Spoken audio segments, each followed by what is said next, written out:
Bismillahirrahmanirrahim. Assalamualaikum warahmatullahi wabarakatuh. Alhamdulillah wassalatu wassalamu ala Rasulillah. Nama saya Muhammad Khalis Ilmi bin Muhammad Husaini. Nombor metrik 1816035 dan kami merupakan daripada grup kelima yang akan membentangkan tentang fawasil surah Ad-Dukhan, Al-Jasiyah, surah Muhammad, surah Al-Ahqaf dan surah Al-Fat, insya-Allah. Jadi sebelum kita pergi kepada fawasil surah Ad-Dukhan, ada sedikit kata-kata motivasi. Mari kita lihat, memandangkan kita sudah berada di tahun yang baru 2021.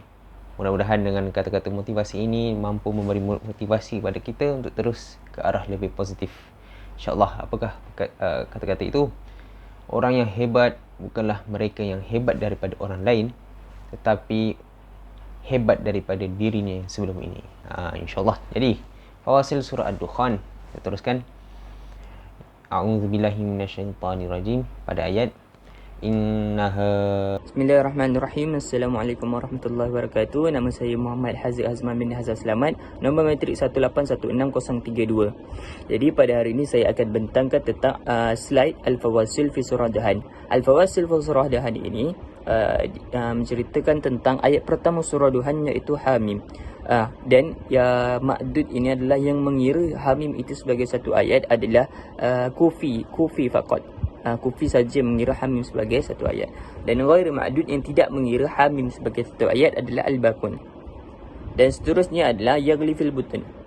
Yaghli fil Butun ni yang dikira adalah, yang mengira sebagai satu ayat adalah Bakinya Al-Bakun. Dan ghairi Ma'dud yang tidak mengira sebagai satu ayat ada dua, iaitu Al-Madani Al-Awwal dan Ad-Dimashqi. Okay. Seterusnya adalah Al-Khulasah fi surah Duhan. Al-Khulasah fi surah Duhan. Seperti yang kita ketahui bahawa surah Duhan ini ada daripada ayat Makkiyah yang mengandungi 59 ayat. Dan Al-Khulasah fi surah Duhan ini adalah imam yang mengatakan ada berapa ayat, iaitu imam yang pertama ayat surah Duhan mengandungi 59 ayat, iaitu Imam Kufi faqat. Imam Kufi mengatakan ada 59 ayat. Yang seterusnya adalah 57 ayat, iaitu Al-Basri faqat. Dan seterusnya yang terakhir adalah ayat mengandungi 56 ayat, iaitu Al-Bakun. Jadi itu adalah pecahan-pecahan ayat bagi setiap imam dalam surah Ad-Dukhan. Jadi sekian saja daripada saya. Assalamualaikum warahmatullahi wabarakatuh. La ilaha yaqulun. Ma'dud yang mengira ayat ini sebagai satu ayat ialah Imam Kufi faqat. Wa ghairu Ma'dud ataupun yang tidak mengira ini sebagai satu ayat ialah Al-Bakun, baki selebih. Okey, settle. Jelas situ. Seterusnya ayat inna syajarataz zakum. Ma'dud yang mengira ialah Al-Madani Al-Awwal atau Al-Ula, Ad-Dimashqi dengan Al-Kufi. Itu yang mengira sebagai satu ayat. Yang tidak mengira ghairu Ma'dud iaitu Al-Madani Al-Thani, Al-Makki dan Al-Himsi. Itu sahaja daripada saya. Assalamualaikum warahmatullahi wabarakatuh. Teruskan dengan sahabat saya yang seterusnya. Assalamualaikum. Bismillahirrahmanirrahim. Assalamualaikum warahmatullahi wabarakatuh. Nama saya Luqmanul Hakim bin Muhammad Hilmi. Nombor metrik 1816030. Saya akan menyambung surah Fath yang sebelumnya surah Muhammad dan selepasnya surah Hujurat. Sebelum saya meneruskan, saya ingin menerangkan sedikit sebanyak tentang surah Fath. Surah Fath adalah surah ke-48 dalam Al-Quran. Surah ini tergolong surah Madaniyah yang terdiri atas 29 ayat. Dinamakan Al-Fath yang bererti kemenangan. Diambil dari perkataan Fathan yang terdapat pada ayat pertama surah ini. Sebahagian besar dari ayat surah ini menerangkan hal-hal yang berhubungan dengan kemenangan yang dicapai Nabi Muhammad sallallahu alaihi wasallam dalam peperangannya. Nabi Muhammad SAW sangat gembira dengan turunnya ayat pertama surah ini. Kegembiraan ini dinyatakan dalam sabda beliau yang diriwayatkan Sahih Bukhari. Sesungguhnya telah diturunkan kepadaku satu surat, yang surat itu benar-benar lebih aku cintai dari seluruh apa yang disinari matahari. Kegembiraan Nabi Muhammad SAW itu ialah kerana ayat-ayatnya menerangkan tentang kemenangan yang akan diperoleh Nabi Muhammad SAW dalam perjuangannya dan tentang kesempurnaan nikmat Allah kepadanya. Seterusnya saya akan menerangkan tentang fawasil. Fawasil bagi surah Fath la khilafu fih, yang bermaksud tiada khilaf bagi surah Fath. Baik, setakat itu sahaja daripada saya. Assalamualaikum warahmatullahi wabarakatuh. Bismillahirrahmanirrahim. Assalamualaikum warahmatullahi wabarakatuh. Nama saya Farhan Safwan bin Farid, nombor metrik 1816031. Baiklah, saya akan menyambung tentang surah Muhammad.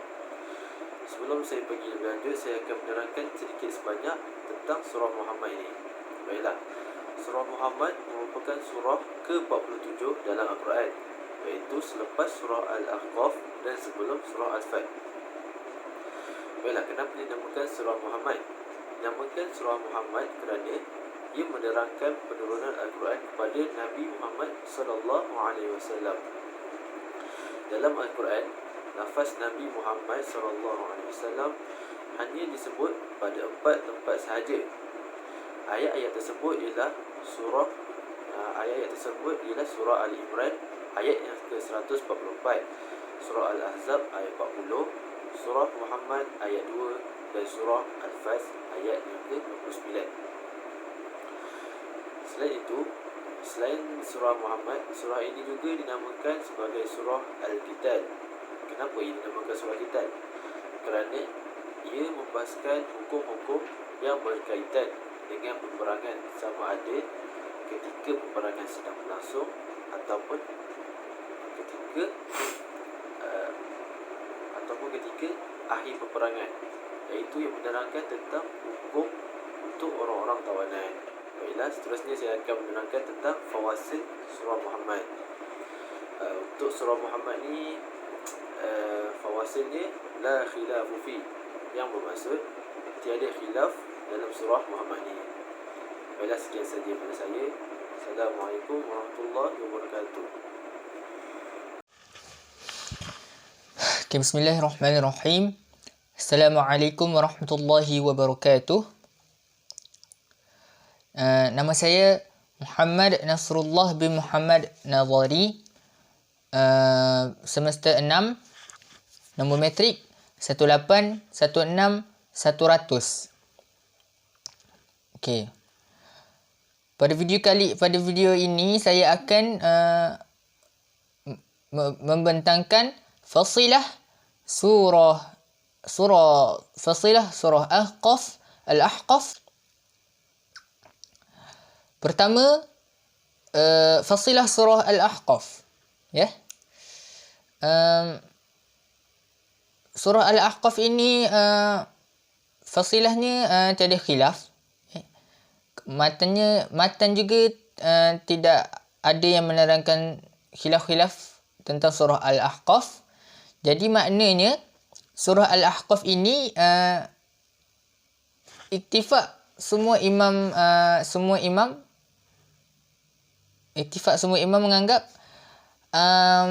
surah Al-Ahqaf ini mempunyai 35 ayat. Jadi surah Al-Ahqaf ini tak ada khilaf langsung. Okey. Seterusnya fasilah pada surah Al-Fath. Okey. Surah Al-Ahqaf tadi adalah surah yang Makki. Itu saja daripada saya. Assalamualaikum warahmatullahi. Bismillahirrahmanirrahim. Assalamualaikum warahmatullahi wabarakatuh. Nama saya Muhammad Ramadan bin Darmawan, metrik 1816034. InsyaAllah saya akan menerangkan berkenaan dengan surah Al-Jasiyah.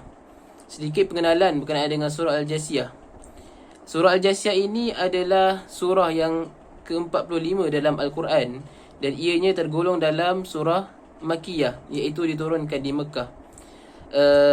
Al-Jasiyah itu bererti berlutut, yang berlutut, yang mana ianya diambil dari perkataan jasiyah itu sendiri yang terdapat pada ayat 28 dalam surah ini yang berbunyi, A'udzu billahi minasyaitonir rajim.